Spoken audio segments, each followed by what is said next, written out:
شروع اللہ کے نام سے جو بڑا مہربان نہایت رحم کرنے والا ہے۔ بنی اسرائیل کے ایک عابد کا واقعہ۔ نماز پڑھنے پر جب اس کی ماں نے اسے بد دعا دی تو۔ ایک عابد جریج کا واقعہ۔ حضرت ابو ہریرہ سے روایت ہے کہ آپ صلی اللہ علیہ وآلہ وسلم نے فرمایا، بنی اسرائیل میں ایک عابد رہا کرتا تھا جس کا نام جریج تھا۔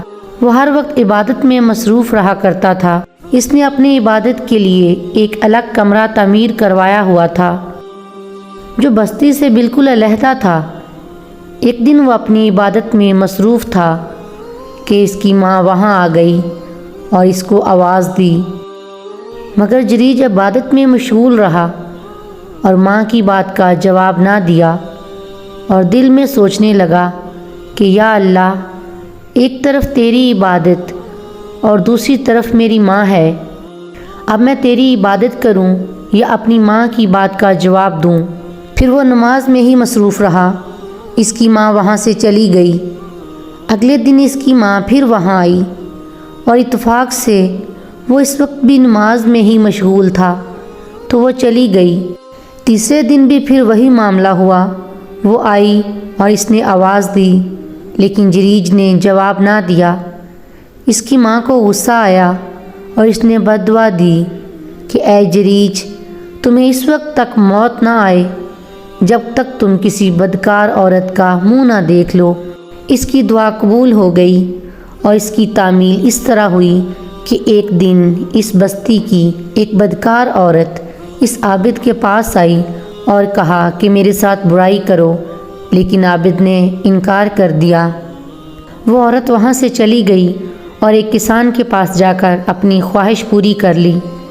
خدا کا کرنا ایسا ہوا کہ وہ حاملہ ہو گئی، اور جب اس نے اس بچے کو جنا تو لوگوں نے پوچھا کہ یہ بچہ کس کا ہے؟